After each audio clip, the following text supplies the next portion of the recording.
Thank you very much, the Honourable Prime Minister, and please let's take our seats.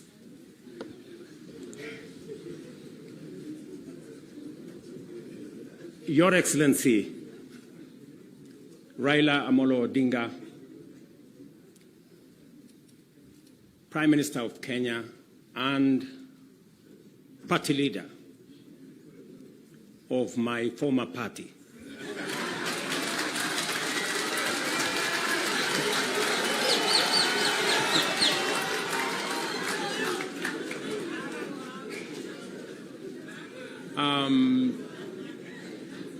Your Excellency, the Deputy President of the Republic of Kenya, Excellencies, leaders of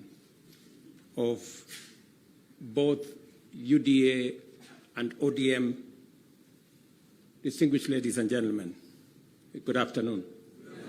Hamjambo.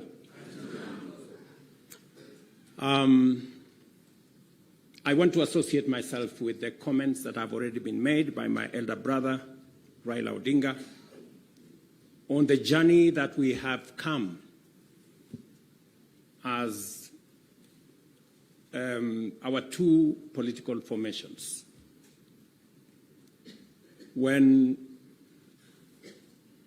His Excellency Raila Odinga decided to run for the position of Africa Union Commission Chair, it was obvious to me that, number one, as a citizen of this country, I owed him support.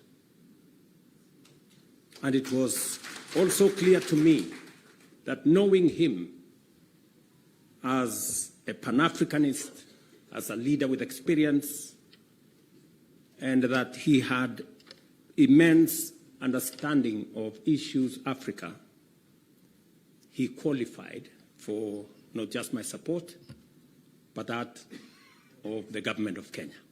And that is why we went out of our way to support his candidature. As he has said, there were many propositions about his candidature. There are those who said my support for Raila Odinga was so that I could exit him from the stage. But there are those also who told me that by supporting the Honorable Raila Odinga and by him being the chair of Africa Union, I will be empowering him so that he can come and compete with me. And I had a very clear answer to them that my support for Raila Odinga is not conditioned on him supporting me or him surrendering his aspirations for whatever reason. It was very clear to me that this support was deserved as a Kenyan. And I said then, and I will say again, that the Honorable Raila Odinga was a great candidate. He went out of his way. He ran a beautiful campaign, and I'm very proud of his candidature. The outcome notwithstanding.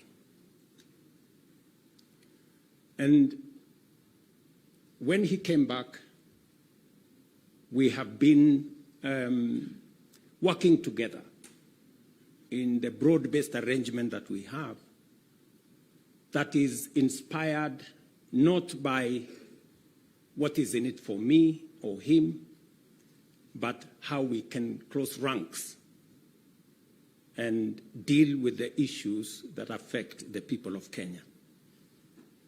And that brings us to this moment. And I must congratulate the Honorable Raila Odinga and the ODM party for their boldness and courage to take the position for Kenya and for the people of Kenya. That to me is a very bold decision. It's a very courageous decision. It may not be a popular decision, but that does not undermine the fact that it is the right decision to stand with the people of Kenya. And allow me to say that our country is undergoing major shifts across socio-economic and political spheres. Many of these transformations are occurring within the broader context of globalization and unprecedented technological, geopolitical, climatic, and demographic changes, creating an atmosphere of immense pressure, formidable challenges, and even an existential crisis. Never before have Kenyans expressed such a deep and widespread yearning for positive change and political, economic, and socio-economic transformation that leaves nobody, no community, no region, no religion behind. The expectation for fundamental progress is unanimous, consistent, intense, and universal across the nation. There is no one part of Kenya that does not yearn for progress and transformation. These aspirations, grounded on our nation's enduring character of boldly pursuing freedom, democratically managing our diverse interests, and engaging progressive institutions such as a clear notice for all of us that the time has come for us to seize this historic opportunity, unite more strongly than ever before, and deliver meaningful change to the Kenyan people. We undertake this commitment with the understanding that while our political parties may differ in strategy, we share a common goal to build a united, secure, and prosperous Kenya under a government that is capable, committed, and willing to ensure abundance and opportunity for all without exception. This realization has enabled Kenya's largest political movements to engage constructively, recognizing the unique opportunity before us.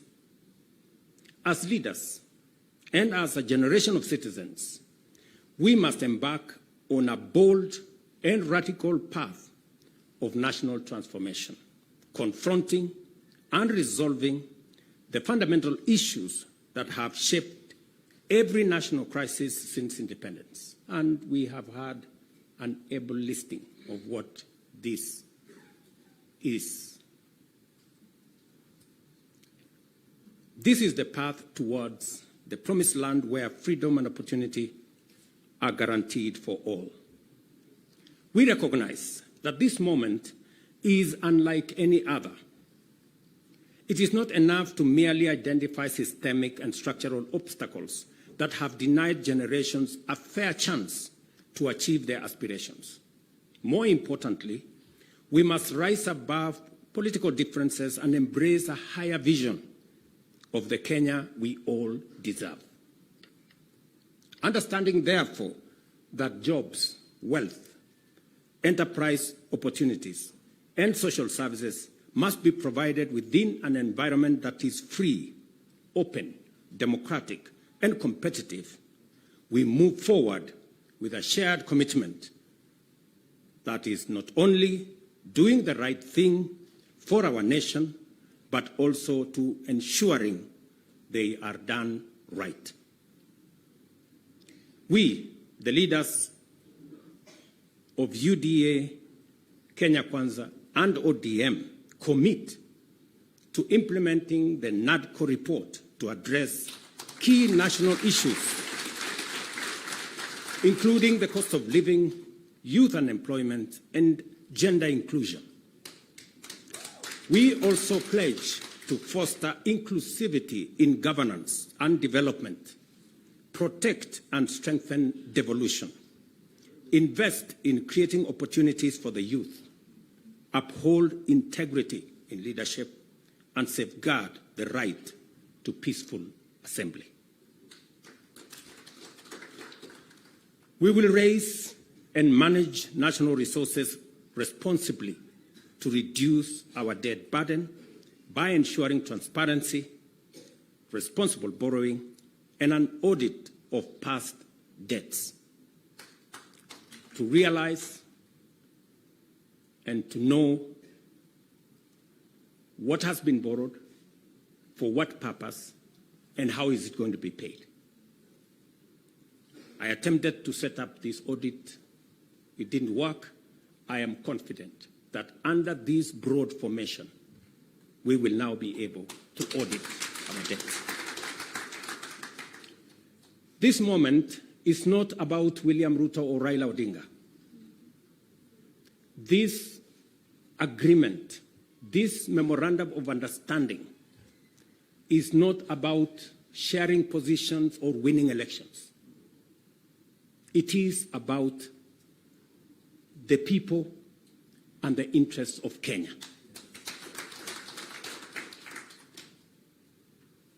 That is what is significant. To me, the interests of this great nation. We have talked about Kenya of potential for far too long.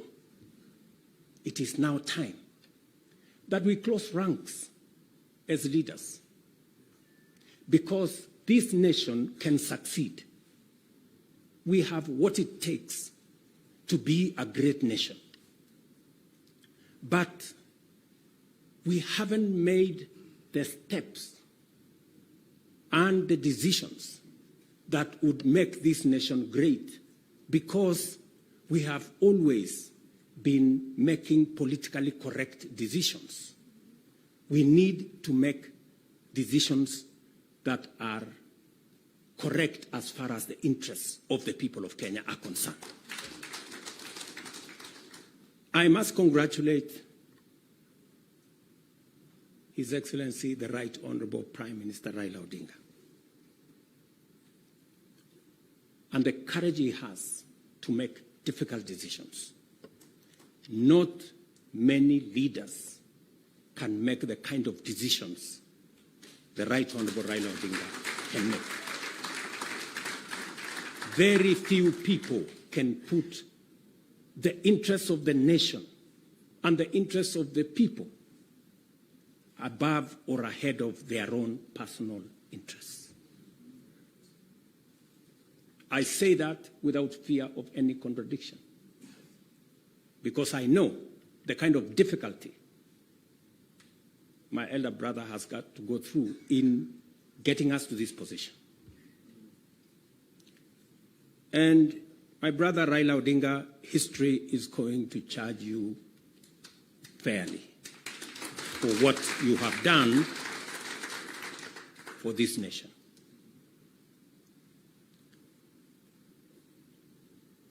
Immediately after the elections, several months after the elections, I called my brother and I told him, you have been my party leader. You have been my senior. Today, by God's grace, I'm president. I want you to be treated well.